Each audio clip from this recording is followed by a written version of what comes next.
Hey, brothers and sisters, welcome to another time of Bible teaching. This might be my shortest video ever. If the rapture is not on Rosh Hashanah. Ever since I started studying Bible prophecy, it was soon that I understood the importance of the feast days, the appointed times of the Lord, found in Leviticus 23.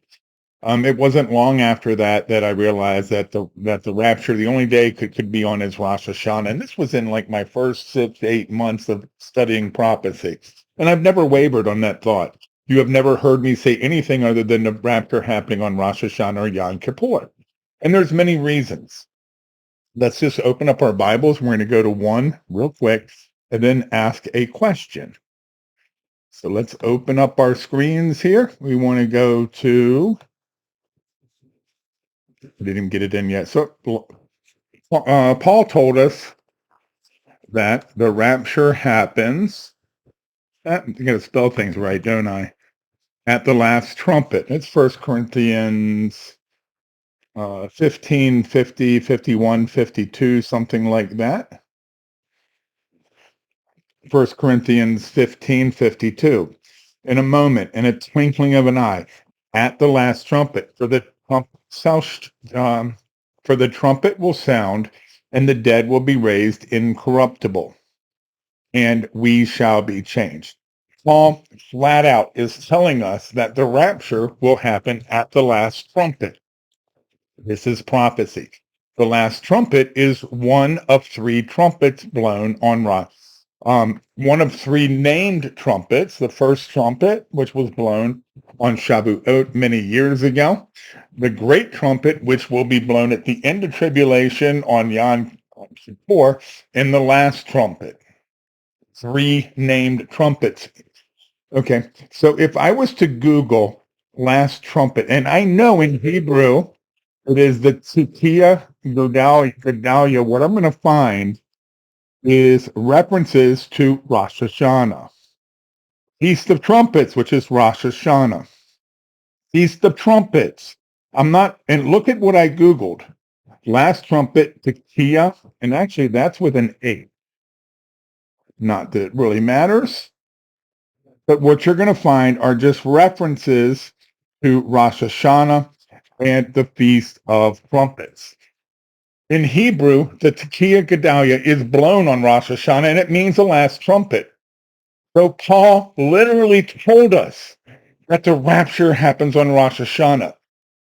If it doesn't happen on Rosh Hashanah, poor Paul. What do you mean, poor Paul? Well, let's go and to Deuteronomy 18.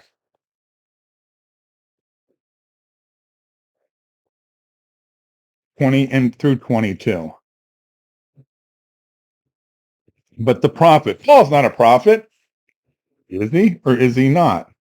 Let's look up the definition of the word prophet. Why do you have to look up the definition of a word prophet? Well, you'll see.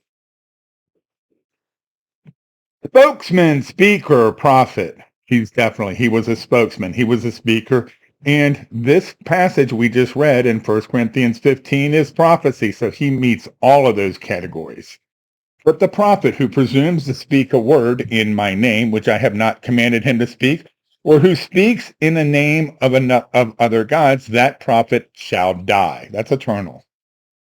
If you say in your heart, how shall we know the word which the Lord has not spoken? When a prophet speaks in the name of the Lord, if the thing does not happen or come to pass, that is the thing which the Lord has not spoken. The prophet has spoken it presumptuously, and you shall not be afraid of them. So in other words, if the rapture does not happen on Rosh Hashanah, Paul is a false prophet. Nothing he said can be believed, and he's going to have eternal damnation in the pit of hell. The lake of fire. Why would you even look at something like this, like what the Jews do on a particular day? So what if they blow this trumpet on Rosh Hashanah? Well, you know what? The real one is going to be blown from heaven. We know that. But the reason we look at these things is found in Leviticus 23.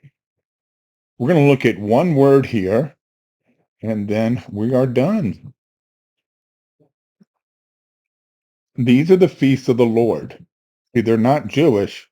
They're God's. They're Messiahs. Holy convocations, which you shall proclaim at their appointed times. The appointed times. That's the word for feast day. That's their appointed times. Proclaim. It's active. Grab somebody. You got to understand these. Okay, maybe that's not the best way to get them to understand it, but you're supposed to proclaim these days. But the word we want to look at is convocations. And when we get in there, there's one little thing that's kind of cool. And a lot of the definition here is funny. Convocation, convoking, reading, a calling together, convoking, sacred assembly, convoking, reading. Interesting. Come down here, like right in here. Something called out a public meeting, the act of persons or in a place, also a rehearsal. So it's the act of coming together to rehearse what's going to happen in the future. And that's what all these feast days are, these appointed times. This says for hundreds and hundreds and hundreds and hundreds and hundreds of 1400 years, the Jews sacrificed a lamb on Passover. Messiah came as our Passover lamb. Thank you, God, that you sent him that way. I know the penalty for sin is death, but I'm glad that he took it rather than it having to be my death eternally. Oh my goodness, that's awesome. Anyhow, if the rapture does not happen on Rosh Hashanah, the Apostle Paul is a false prophet, and you need to pull everything he wrote out of the Bible. Wow. God bless you guys. Have a great day.